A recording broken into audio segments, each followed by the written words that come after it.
stayed frozen in the up position, and you're just fighting to push that collar in. And then once you got it in, it wouldn't come back out again until you put some heat to it and made it come back out. Look at that, Marty. So now, try and make a brake application. No, try and make a brake app. Put your pry bar in there. Yeah. Look at the big gap you got going in there. Nothing. Now, tighten it up.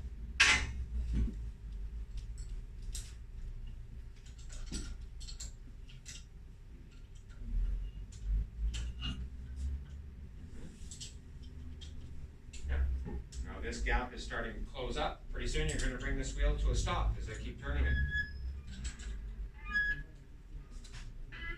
See, a well-adjusted brake, your liner should be skimming the inside surface of the drum. They should be slightly rubbing for a well-adjusted brake.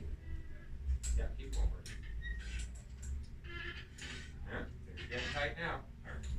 Yeah, very good. Half turn adjustment. Try and make a brake that work. Right away. Nice short stroke. That's what you're measuring right in there. That length of push rod coming out of the chamber. Right now.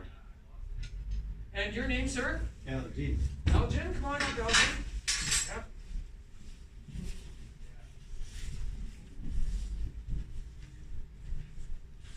That's all right. You need right there, yeah?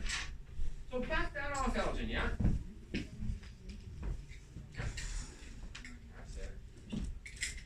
Yeah, it was a two-hand operation working on setting up those brakes, yeah. And here you are lying under a cold, wet, dripping trailer, right? Traffic is swishing by you. Yeah. Look at that. The brake is badly out of adjustment, Elgin. So I mean, you pulled almost 2 inches of rod out of that chamber and they still weren't touching the inside of your drum. Yeah. You're gonna make a full brake out right away. And there you go, brake is fully applied. Collars pop back up. Oh, nice tight adjustment. And, and look at that, right away your brake's applied. Stroke out on it again, Elgin. Yeah? That's what you're measuring right in there, Elgin. That push rod travel right in there. That should be 1/2 to 3/4 of an inch. And your name, sir? Mess. Mess? Yeah. Come on up, Mess. Yeah, back that brake off, set it up again. And once Mess is done, turn your wrench around a bit. Yeah, no, go this way with it. That's it. Yeah. Yeah, and then once Mess is done, then I'll show you how these new automatic slack adjusters work. They're pretty cool. Keep going. Yeah. Now, as you're turning your wrench that way, Mess, look at the big gap that you're creating here, the big space. You're making it bigger, so you know you're going the wrong way. And then pretty soon, when you see that push rod coming out of the chamber, then that's your last indicator that, yeah, I'm going the wrong way. Look at that. Nothing. Yeah. All right, go ahead, tighten it up.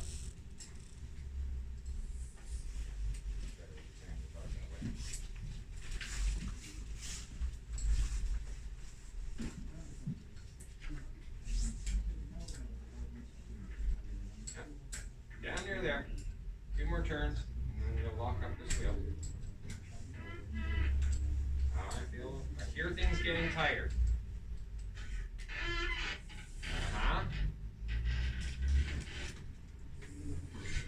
Get it good and tight. Yeah, that's it. There, now I can't turn your wheel entire. And 1 more 1/4 turn. Right there, perfect, that's good. Yeah, now try and make a brake out. And brake is fully applied, and that's what you're measuring right in there, Marty. Yeah. So that's a well-adjusted brake. It is the one from this Yeah. section? Yeah, right in here. That's what you're measuring. Yeah. Now, I'll show you how these new automatic slack adjusters work. Yeah, so that was quite grievous in the cold winter months, you know, trying to get this collar to release, right? And then trying to get it to pop back out again in cold weather temperature. That was a hassle, yeah. But once you got it done, it was done. And you wanted to make sure that this collar popped back up, because if it didn't, the first time you stepped on the brake pedal, your brakes went right out of adjustment again. And now you've got to stop and get underneath your machine again. And of course, some guys couldn't have been bothered, other guys weren't trained properly, they were backing off their brakes because they didn't know what they were doing. That's why some guys got in trouble. Now these new automatic slack adjusters, cut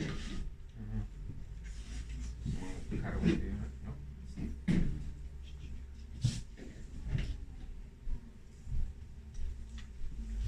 Inside these slack adjusters, ladies and gentlemen, there's your spline that fits over your S-cam right here, your spline, and inside this body is your drive gear. And then there's your adjustment gear right in here.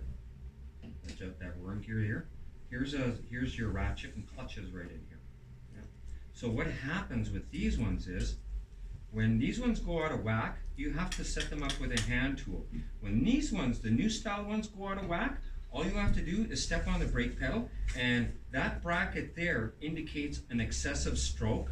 And when it strokes out excessively, this worm gear makes a half turn rotation and then tightens up your slack adjuster. I'll show you on this dummy wheel up here.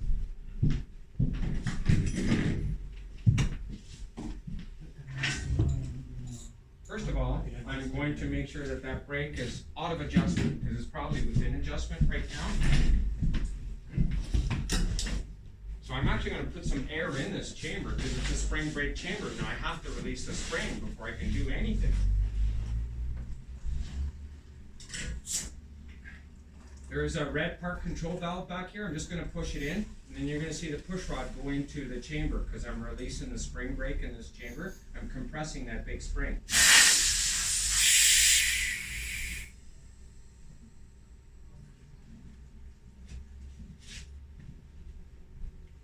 All right, now let's see if this brake is within adjustment. That's not bad. That's probably just a hair under 2 inches right in there. That's how I check my brakes, you guys. I put air in this service chamber and make it stroke out and work the way it was designed and manufactured to work. I don't do hand pulls. So now, I'm going to put this brake out of adjustment. I'm going to back it off. These automatic slack adjusters, because of the ratchet and clutches inside the slack adjuster body, I'm actually going against the way it was designed to work. So you're going to hear it ratchet or click inside the slack adjuster body. That's normal noise, but it's an abnormal operation. I'm just going to back it off a little bit.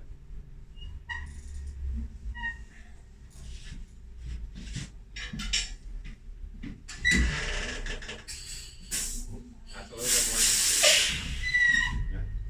more. Yeah. All right, so now you're going to see how this adjusts. That compressor is likely going to kick in here soon. So.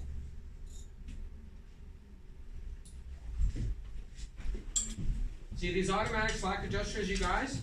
They adjust to air pressure values. And that's why in your manual, and I'm going to tell you that your air pressure values have to be above 90 or 100 pounds to adjust these brakes. If you're stepping on the brake pedal to adjust these brakes and your air tanks are reading less than 90 pounds, then you're not making any adjustment at all. You're just wasting your time and your muscle power in your legs.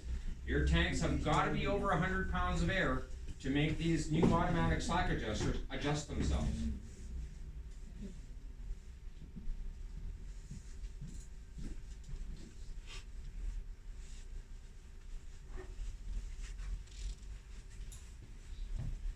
Okay, so all you guys have to do is just find flat ground, make sure the yellow valve is pushed in so that your spring brakes are released, just like I pushed this red valve in on the other side of the chamber here. And then just confirm that your tanks have full air pressure in them, 130, 135 pounds, and step on the brake pedal very hard. If you have an application gauge, you'll see that app gauge come right up to 100 pounds. That's how hard you're stepping on this brake pedal. See it move?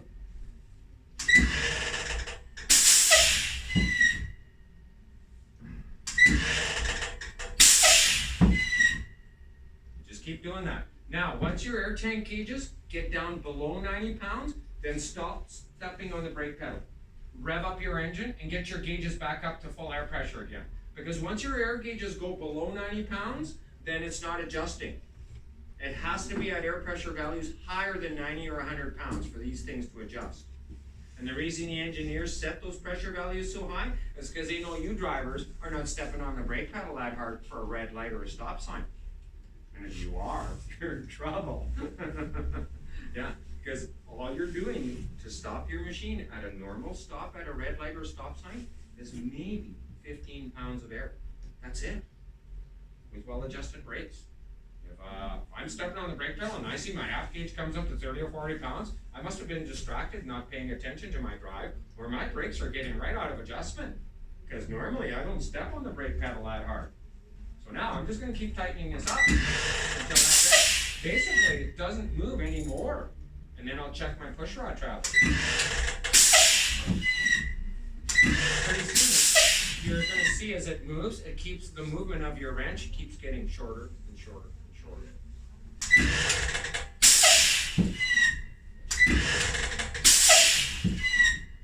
See? It's already getting shorter.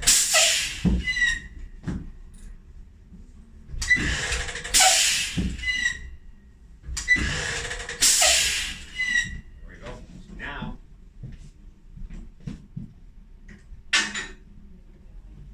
here's where I would check to see if they're adjusted themselves. I would just wedge my brake pedal down with my steering wheel stick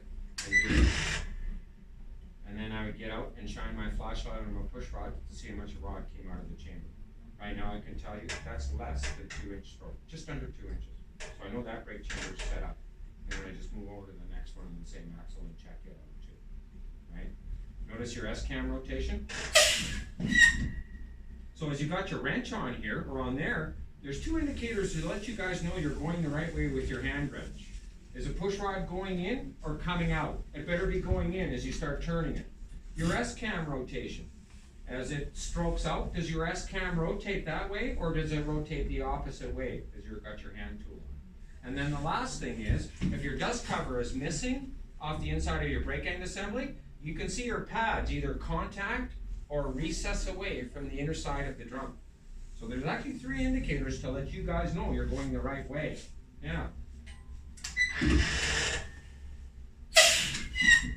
Now, after I made my brake adjustment, all I have to do is just get out and check with my eyes. Did they adjust? Now, if they are not adjusting, if these auto slacks are not adjusting through foot brake pressure, no matter how many times you tried with your foot brake pedal, this one just wasn't tightening up, then that's when you can actually grab your hand tool and tighten it up, just like you did the old school one. But if you're having to put a hand tool on these automatic slack adjusters, they're breaking on you. They're failing. They're not working properly. Because they're not designed to be set up by a hand tool. They're designed to be set up by air pressure. And very high air pressure values. Above 100 pounds. Yeah, for these to adjust. They're not going to adjust at values lower than 90 or 100 pounds. So if you ask a driver, how many times do you adjust your brakes throughout the day? And he says, well, all day long as I stop every time I'm adjusting my brakes. Wrong, he's not. Unless he's stepping on the brake pedal at 100 pounds at every stop. And drivers aren't doing that. Right? You'll hear other guys say, well, I do a 6-pack. In other words, I press the brake pedal really hard, 6 times consecutive, just boom, boom, boom, boom. Well, that doesn't work either. Because after your second step of the brake pedal, if you check your air gauges, you'll be right down to about 80 pounds. So you might as well just stop after your second stomp on the brake pedal, rev up your engine, and get your air pressure back up again for your 3rd and 4th brake adjustment, your 3rd and 4th step on the brake pedal. Because once your gauges drop down below 90 pounds, nothing is adjusting. So you can't do a 6-pack, consecutive 6 stomps on the brake pedal. You're only adjusting your brakes on the first 2 stomps of that 6-pack brake application. After that, you'll have to rev up your engine and do your 3rd and 4th, rev up your engine, 5th and 6th. Yeah. Now you ask me, how many times throughout the day can I adjust my brakes? Well, anytime you want, anytime you feel your brakes need adjustment, just get onto flat ground, make sure that your tanks are full of air, and that your emergency brakes are in the released position. Oh, look at the airline. Yeah.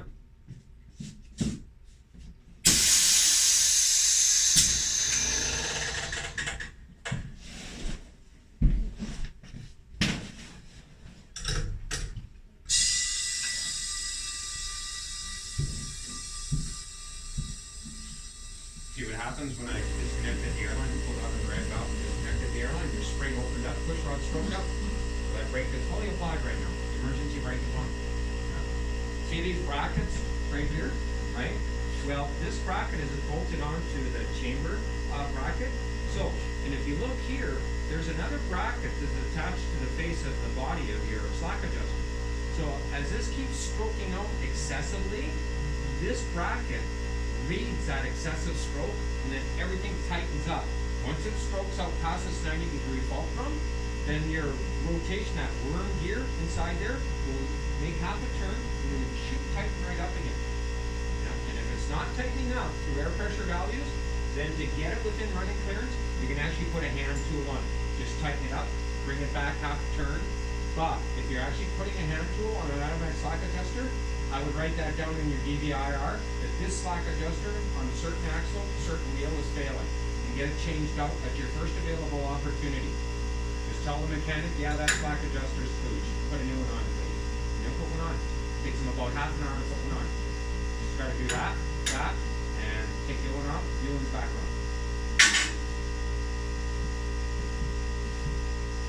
So if you put your wrench on your old school slack adjusters and you start turning that adjustment bolt right there, if the rod's going into the chamber, you know you're turning your wrench the right way. If you're pulling the rod out of the chamber, stop turning your wrench that way, turn it the other way.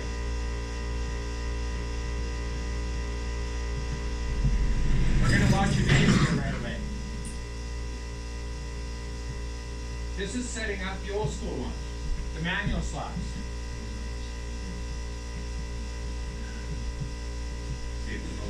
Oh yeah. Sometimes it's freezing on the Nearly all brake failures and runaway accidents are caused by neglect or improperly adjusted brakes. It's your responsibility to check your brakes regularly, pre-trip and en route, to make sure that they are in proper working order. Poor brake adjustment is the #1 reason why year after year, roadside vehicle inspections continue to place vehicles out of service. Poorly adjusted brakes are unacceptable, unprofessional, and unsafe. We'll show you how to adjust both manual and automatic slack adjusters so that you'll never find yourself in this position.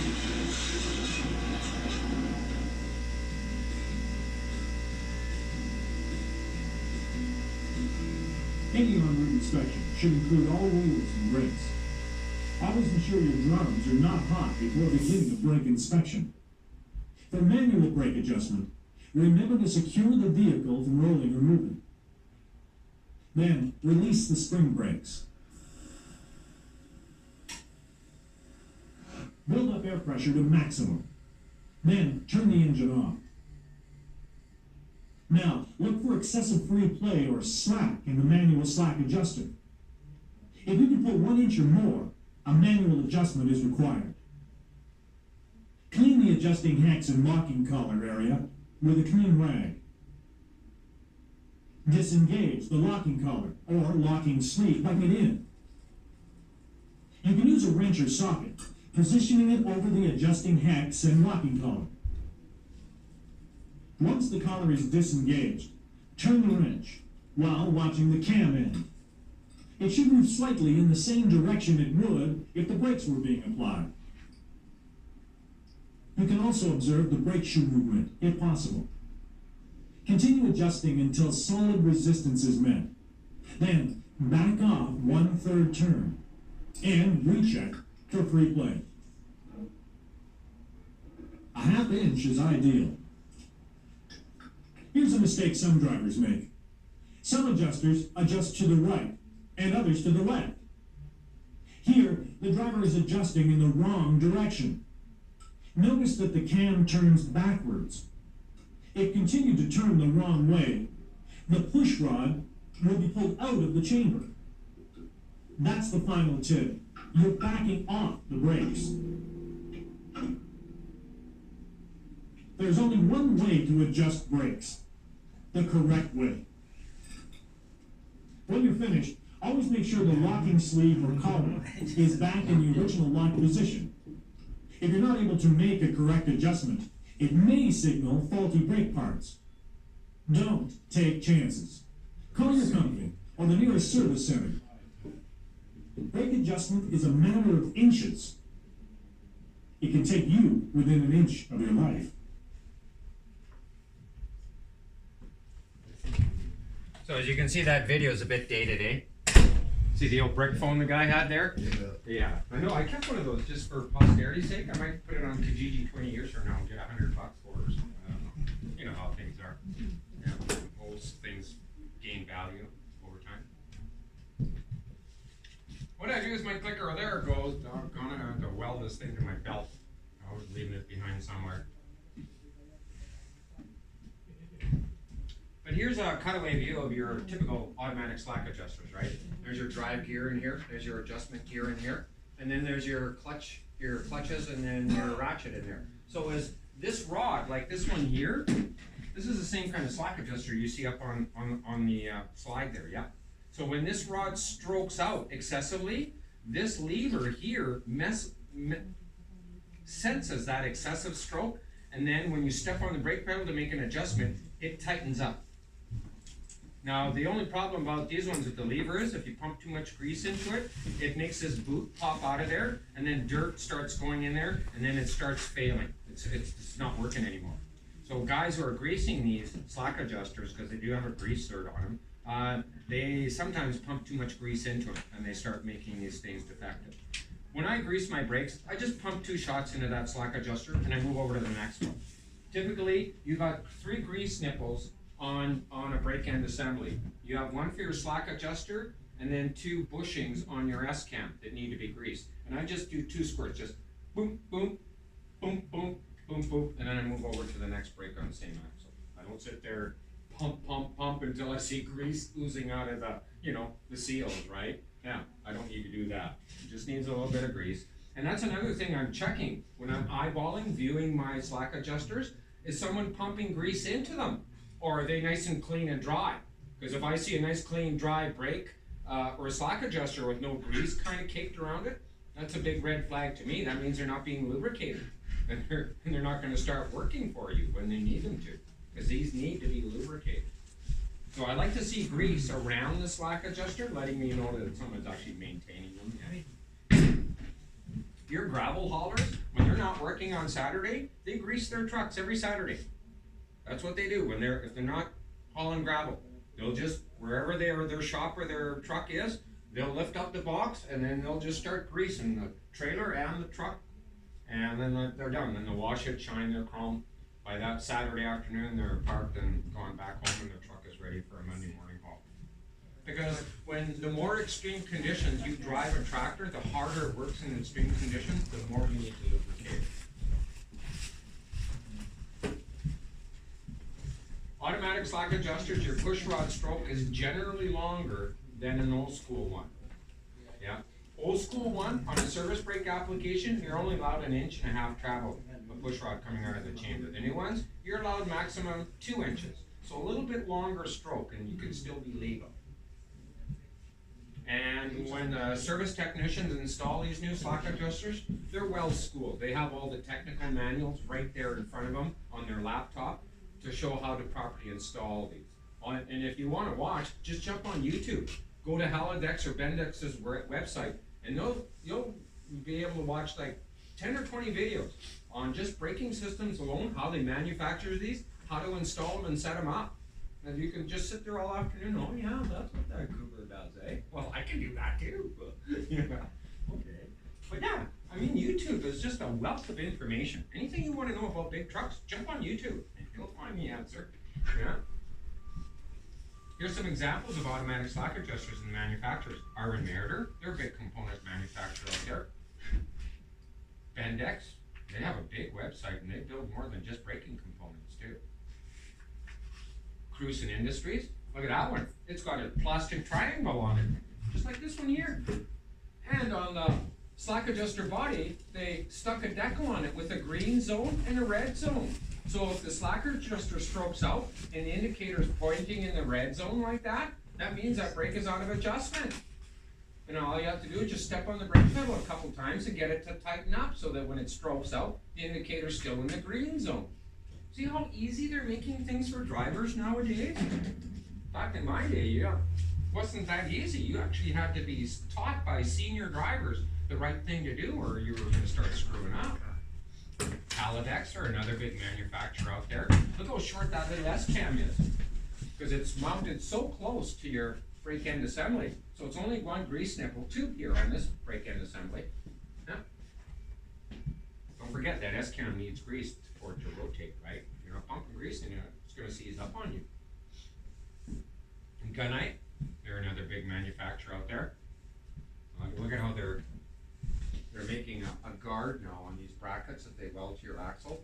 They're shrouding them so that these are protected from debris kicking up and, you know, knocking off a cotter or shear pin or something like that.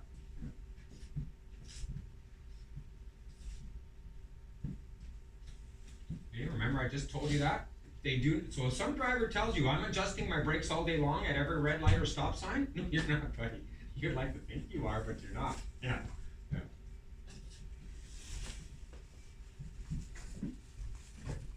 That's what you need in your air tanks or higher to adjust your automatic slack adjusters. They're not going to adjust if your air tank gauges are reading less than 90 pounds. You're going to have to get your foot off the brake pedal, rev up your engine, and build up pressure in your tanks. Get them up over 100 pounds, and then you can make your brake adjustment. The book says, your manual says, 1 second interval where you just one and up the brake pedal. I usually count 2. I'll just go 1, 2. Right? And then after I made my brake adjustments, I get out with my flashlight, check, after I wedge the brake pedal down like that, and check to see if they've corrected themselves. And if one didn't correct itself, I would try it one more time with the brake pedal. And if it still didn't correct itself, guess I gotta go to my toolbox and get it back into running clearance with my hand tool. But this is an emergency adjustment.